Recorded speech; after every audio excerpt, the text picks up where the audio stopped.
top 10 things I like about rail fanning. It would be easy to assume that I hate rail fanning altogether from the last two videos. You should definitely go watch those if you haven't already. But that's actually not the case. So to prove it, I'm going to show you all the things I do like about rail fanning.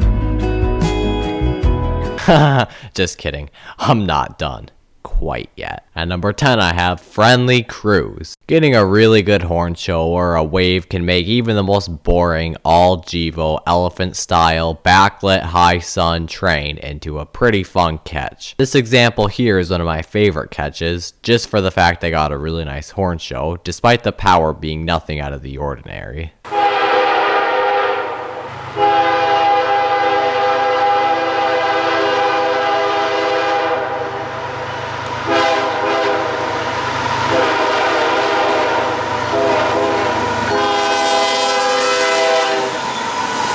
At number 9, I have heritage units. It's always so fun when you get a heritage unit leading a train. Trailing is honestly kind of sad because that's what I consider to be a trail fail. Something I actually forgot to mention in my top 10 things I hate about rail fanning series. Maybe there will be a part 3 after all. Anyways, I really haven't seen many heritage leaders, and I think if I remember correctly, the only one I've seen was 1989 twice in 2022. And that's it. So yeah, I've still got a lot more to catch. Hopefully I'll see more in the near future. My line is definitely better for fallen flags than heritage units. Number 8, I have the sun coming out during the winter.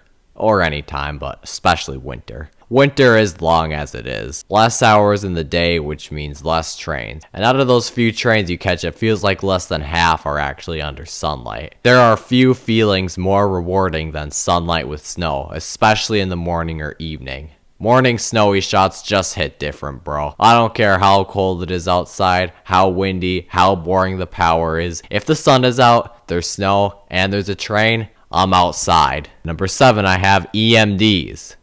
EMDs are really something I took for granted back when I watched trains without a camera. I swear 75% of trains were just solid EMD sets back then. And then it's like the second I get a camera and get back into the hobby, they all disappeared, including BNSF 1458 itself. I guess that's just what I get for not filming them sooner. EMDs are becoming increasingly harder to find, so whenever I see them, it's always so cool. And yes, I'm talking about their physical appearance. Please do not bombard me with statistics in the comments section. And number 6, I have surprise trains. It's always just the best when you're out rail fanning, just expecting the usual Gevo or maybe a Dash 9 if you're lucky.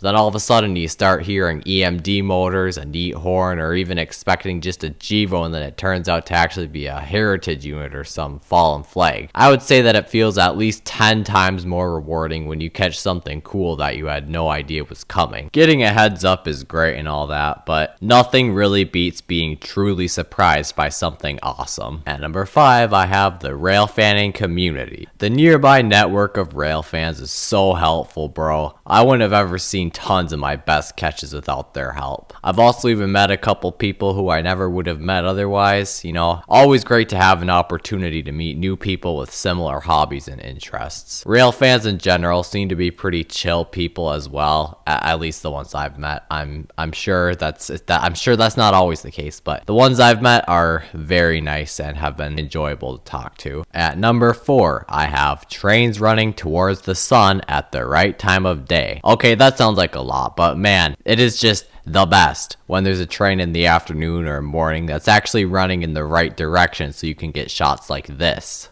So much better than the alternative, which is this or this.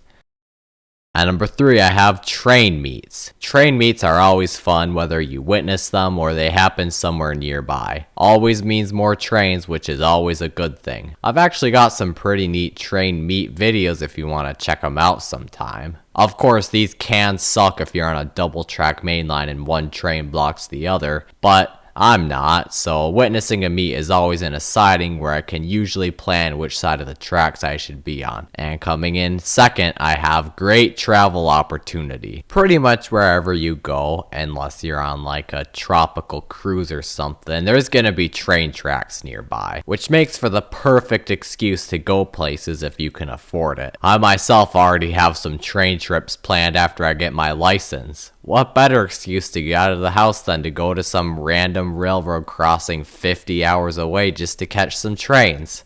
Right?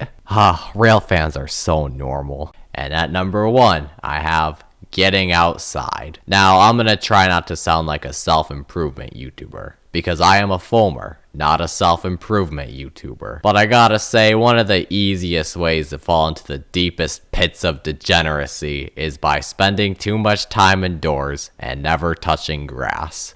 Or snow if you live in the Arctic. Anyway, to be honest, before I started rail fanning all the time, I definitely spent way too much of my free time in the house. One of my favorite aspects, if not my favorite aspect of rail fanning, after seeing EMDs of course, is just having an excuse to get outside all the time and enjoy the great outdoors for a little while, instead of, the alternative. So yeah, as you can see, I actually don't hate rail fanning altogether. I hope you liked this video. Make sure you let me know down in the comments what you like about rail fanning as well. I read every comment and I'm always glad to hear other people's experiences. If you could please give this video a like, maybe I'll come out with a part 2 in the future. I also have a goal of 5,000 subscribers by the end of 2023, which is coming up fast. So if you could hit the white subscribe button, I will be very grateful. We're a little over halfway there, thanks to all your support. Let me know down below what you'd like to see discussed in a future video. I'm trying to come out with one of these weekly and I'll run out of ideas eventually, so please feel free to put any of your ideas down there in the comments.